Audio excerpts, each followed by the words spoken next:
Continuando a falar sobre enumeração, vamos focar um pouco mais na enumeração passiva nessa aula, mas dessa vez a gente vai para a parte prática, então vamos lá para o nosso Kali. Bora lá então. Antes de começar, eu vou só pegar um target aqui na Bugcrowd. Tá? A Bugcrowd basicamente é uma plataforma de CTF, de CTF não, de Bug Bounty, perdão. Eu já expliquei para vocês o que é, né? Bug Bounty é basicamente quando uma empresa abre os ativos dela para serem testados publicamente e normalmente eles recompensam com algum pagamento ou um reconhecimento. E eu vou pegar só esse alvo aqui para ter permissão, né? Permissão explícita que eu posso testar, porque daí eu evito algum problema caso alguém reclame que eu estou testando e evidenciando, né, e fazendo essa aula em cima de um domínio que talvez não autorize. Tá? Então por isso que eu só peguei aqui um domínio qualquer, você pode pegar qualquer domínio que está aqui, se você quiser replicar o que eu estou fazendo, contanto que eles ainda estejam ativos. Né? Mas como é uma enumeração passiva, a gente não vai interagir muito com o alvo, de qualquer forma não teria problema em realizar os comandos que eu vou realizar aqui, é mais por questões do YouTube e afins. Então vamos lá. O primeiro comando, muito comum de ser utilizado, é o comando ruiz. Tá? O comando ruiz, se eu dar um paste aqui no domínio, ele vai trazer algumas informações sobre o domínio em si. Tá? Nesse caso aqui, por exemplo, a única informação útil que ele traz aqui é que esse domínio foi comprado através da GoDaddy. E tem alguns provedores que compram o domínio, como a GoDaddy, que muitas vezes as informações que vão estar aqui são da própria GoDaddy e não de quem comprou, por exemplo, nesse caso a Rapid.net. Então, por exemplo, a gente consegue encontrar aqui um e-mail, né, dos responsáveis do domínio, a gente consegue encontrar o registrador, que nesse caso é o próprio GoDaddy, um telefone, mas a gente tem que ter certeza, né, que essas informações são de fato ou da empresa que a gente está testando, nesse caso o Rapid.net, ou a GoDaddy. Nesse caso é bem simples de identificar isso pelo próprio domínio que está sendo utilizado aqui, tá?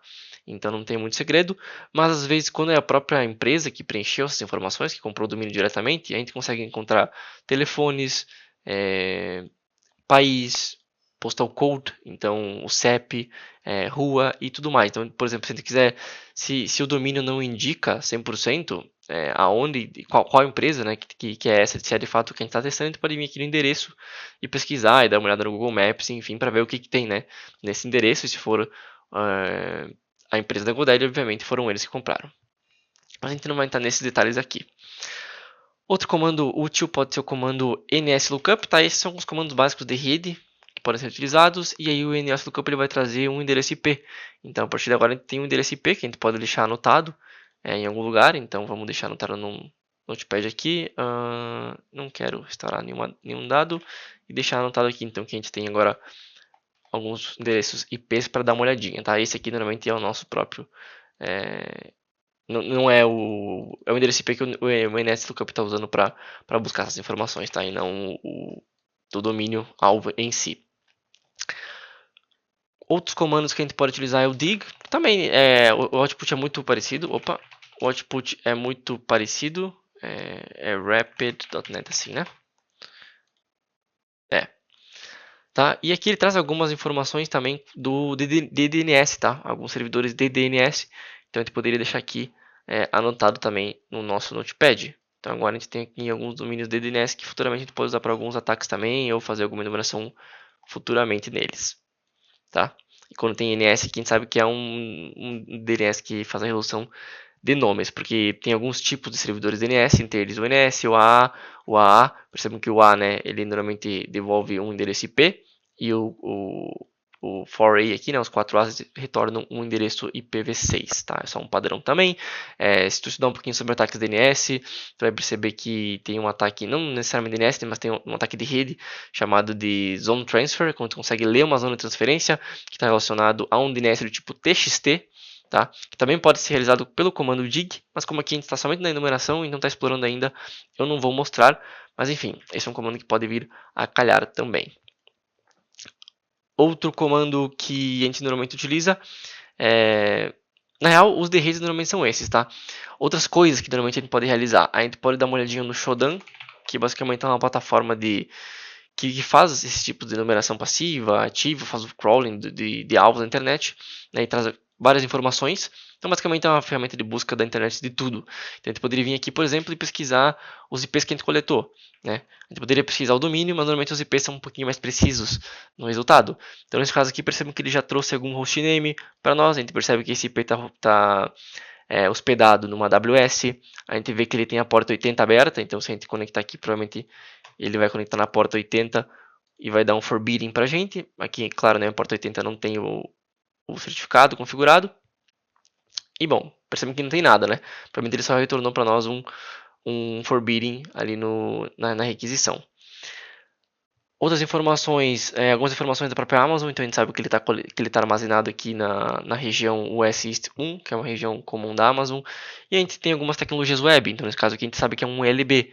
Um LB é um Load Balancer, é basicamente um balanceador de carga que vai redirecionar esse tráfego. Muito provavelmente a gente está forbidding porque a gente não está autenticado no site que faz a própria autenticação e passa por esse Load Balancer. Mas percebem que a gente já coletou algumas informações aqui só de jogar essa informação no Shodan.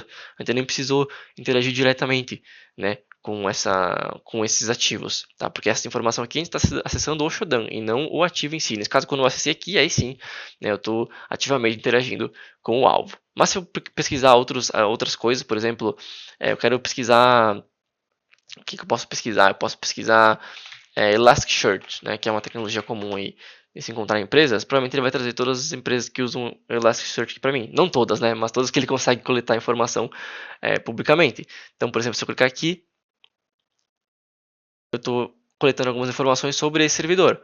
Olha que legal. Sem nem entrar no servidor, eu já sei que as tecnologias que ele usa é Angular, Python, Nginx 1.20.1, então eu já posso pesquisar se esse Nginx aqui está vulnerável, talvez. Ó, ele já traz as próprias vulnerabilidades, então provavelmente ele reconheceu aqui um OpenSSH. Sim, ele reconheceu um SSH, então percebam que ele já faz a enumeração de portas aqui também, que é uma enumeração ativa normalmente, mas como não é a gente que está fazendo, isso acaba sendo uma enumeração passiva, certo? Porque isso já foi feito, então ele não está interagindo com o alvo. Percebam que ele traz algumas portas, e o próprio Shodan aqui já reconheceu que a versão do SSH que está sendo utilizada é vulnerável, né? 8.7 é uma versão um pouco antiga, que ele comenta aqui antes da versão 10, tem essa vulnerabilidade. Então, tu pode entrar aqui, pesquisar um pouco sobre essa VUM e aí sim partir para a exploração e tudo mais, que são coisas que a gente vai fazer futuramente. Belezura? Então esse basicamente é o Shodan. Alinhado ao Shodan também tem o Fofa, né, o Fofa.io, que é muito parecido com o Shodan, só é uma Opa, acho que não é IO. Deixa eu ver. Fofa Search Engine, é info, não é IO.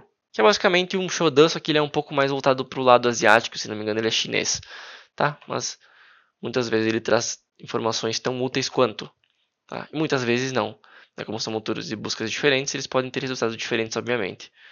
Bom, o que eu tenho que fazer aqui, cara? Cortei aqui para resolver o CAPTCHA, tá, pessoal? Que estava super complicado aquele CAPTCHA, mas eu resolvi. Então, aqui, basicamente, então, ele traz as informações, né, os resultados. Então, ele vai trazer aqui a porta 443, que ele numerou, a porta 80, 80, 43. Percebam que aqui, por exemplo, ele não enumerou a porta 22, né? Aqui, no caso, são IPs diferentes, né? A porta 22 estava nesse. Mas, enfim, ele enumerou, então, basicamente, as mesmas informações. E, na real, enumerou um pouco mais, que, se não me engano, no que a gente achou, ele só trazia a porta 80, né? Ele não trazia a 443. Mas, beleza. Ó, trouxe a versão do servidor, que não tinha lá. Só nesse caso, a gente não sabe se essa informação está 100% correta, certo? Porque o primeiro usado não tinha trazido essas informações aqui. Parece que o servidor está trazendo que isso é um servidor Microsoft baseado no header, né, de resposta. Então isso a gente teria que fazer a validação manual. E aí sim, talvez, né? Talvez não, né? Teria interação ativa com o alvo, uma interação ativa, né, uma numeração ativa, mas que seria extremamente simples, né? Não teria tanta interação assim, que seria basicamente fazer uma request apenas. Mas beleza, então esse seria o Shodan, o Fofa e também tem o Census, que também é meio que na mesma pegada, tá? Só mostrar para vocês rapidinho, mas sem entrar em muitos detalhes sobre ele. É basicamente na mesma pegada. Vamos pesquisar esse aqui mesmo, que nem é o alvo que a gente queria de fato. Então, é isso aí. Bom, beleza. Enumeração de redes era basicamente isso. Vamos falar um pouquinho sobre enumerações diversas que a gente pode fazer. Um site que existe é o chamado Wayback Machine. Esse site ele basicamente ele faz snapshots, né? Ele retorna alguns snapshots, então que seriam imagens gravadas de aplicações no passado. Então, por exemplo, vamos pegar o Rapid.net e vamos ver como é que está a aplicação deles agora. Tá? E se esse domínio é acessível, né? Às vezes o domínio não é acessível, nesse caso é. Então, a gente vai colocar ele aqui e vamos ver o que o Wayback Machine retorna pra gente. Percebam que ele retorna vários snapshots do site desde lá 2017, por exemplo. Então a gente pode entrar aqui, achar um dos dias, né? Nesse caso aqui, vamos pegar o 12 de novembro de 2017 e a gente vai ver como é que aquele aplicativo estava, como aquela aplicação estava em 2017, tá? E daí vai que tinha alguma informação vazada lá em 2017. E aqui a gente pode então fazer essa enumeração sem interagir com o alvo. Nesse caso aqui ele não trouxe muita coisa interessante, a gente pode passar os anos aqui em cima, até a gente achar alguma coisa interessante para mostrar para vocês. Vamos pegar um mais atual então, talvez aqui. Ó, percebam que aqui eu já consigo ver um pouco mais de informação de como a aplicação estava naquela época. Só esperar fazer o loading, ou pelo menos eu imagino que vai ter um pouco mais de informação porque ele mudou o título aqui, né? Ó, já dá para ver mais coisa, né? Ele não fica 100%, mas já dá para a gente numerar o que a gente quer. E também a gente pode usar o Wayback Machine por terminal, tá? Que às vezes ele acaba facilitando. Inclusive, é comum do pessoal de Bug Bounty fazer isso, de usar a API do Wayback Machine para consultar arquivos que não existem mais, mas que são arquivos antigos, que talvez seja um JavaScript que contenha alguma informação, talvez seja algum arquivo sensível que foi deletado na versão atual, mas ainda existe naquela, contendo credenciais ou informações sensíveis, ou até uma dica de uma rota num próprio arquivo JavaScript, por exemplo. Tá? Então esse seria aí o Wayback Machine. E aí, só para concluir, vamos falar um pouquinho sobre Google Dorking. Tá? Google Dorking nada mais é que usar o motor de busca do Google para achar informações. Então, nesse caso, vamos fazer aqui uma pesquisa do... Se a gente pesquisar somente rapid.net, por exemplo, aqui ele vai ir direto para o domínio, né? Vamos pesquisar rapid.net site. A gente vai ter os resultados mais comuns aparecerem, que é justamente... Opa, aqui ele pesquisou errado, né? Rapid.net site. Ele vai trazer o site principal da aplicação, provavelmente tem algumas informações e alguns resultados aleatórios, tá? A gente pode usar algumas chaves, né, no Google Dorking que filtram os resultados. Então, por exemplo, uma chave é in title. Então, eu poderia vir aqui e pesquisar por alguma coisa que tenha esse título especificamente. Então, nesse caso, vamos pesquisar por títulos que tenham promotion, então promoções do Rapid.net. Pode ser que ele ache alguma coisa, pode ser que não. Ó, nesse caso aqui parece que não tem nada de interessante bater no olho. É claro, a gente pode ir filtrando cada vez mais. Tá? Se a gente colocar entre aspas, por exemplo, ele vai pesquisar, ele só vai trazer resultados que realmente condizem com aquilo. Tá? Então, se ele vai pesquisar por promotion no título, e se não tiver, ele não vai trazer nada pra gente. Né? Então, percebam que aqui ele não achou nada coerente também. Inclusive, achou alguns exemplos de Google Dorking, justamente. Tá? Talvez precisar somente um Rapid, em vez de Rapid.net faça mais sentido, também não achou nenhum resultado. É muito comum que o pessoal pesquise o domínio e pesquise em title admin, por exemplo, vai pesquisar por admin no título, certo? Inclusive tem aqui, o próprio resultado aqui já mostra como encontrar painéis de admins. Então a gente pode pesquisar por in title ou in URL. É outro exemplo aqui. In URL basicamente significa que a gente está pesquisando por caminhos que tenham na URL aquele resultado. Então vamos pesquisar em URL admin e o Rapid, obrigatoriamente, para ver se a gente acha alguma coisa. Ó, não achamos nada interessante. Mentira, achamos aqui, ó, Rapid admin num domínio dev. Extremamente interessante isso aqui. Né? Será que essa aplicação está vulnerável a um brute force? Será que a gente consegue alguma credencial? Coleta de credenciais também faz parte da enumeração passiva. Né? Se você não está fazendo um phishing, por exemplo, para de fato coletar credencial, tu pode usar tu pode fazer uma enumeração passiva para ver se tu acha alguma credencial vazada na Deep Web e eventualmente usar nesse painel, por exemplo. Tá? Então aqui foi até um resultado interessante que a gente acabou encontrando. Ó, outro dashboard aqui do cloud deles, outro dashboard aqui, o próprio bug bounty deles, tá? Bem interessante. Então aqui a gente achou um robot que está desabilitando o WP admin. Tá? Esse robot vocês não conhecem ainda, mas isso também é algo legal de enumerar. Beleza? Outras coisas que o pessoal também faz pode ser filtrar por tipos de arquivo, então file type PDF, por exemplo. Vamos ver se a gente acha algum PDF no nome da Rapid. Ó, nesse caso aqui foi um resultado totalmente aleatório. Vamos botar entre aspas, às vezes muda alguma coisa, mas não foi nada útil. Eu acho que sem os dois pontos funciona, tá? Mas é bom botar os dois pontos que eu acho que às vezes o Google entende melhor e é até melhor pra gente entender na pesquisa. Tá, mas esses seriam exemplos. O pessoal vem aqui e se tem algum file PDF, por exemplo, aqui vai ter vários, né?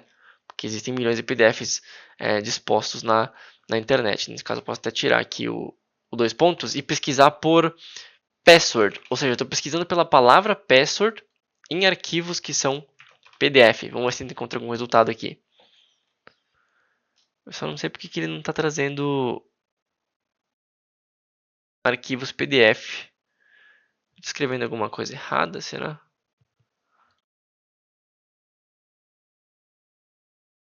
Deixa eu ver aqui se eu...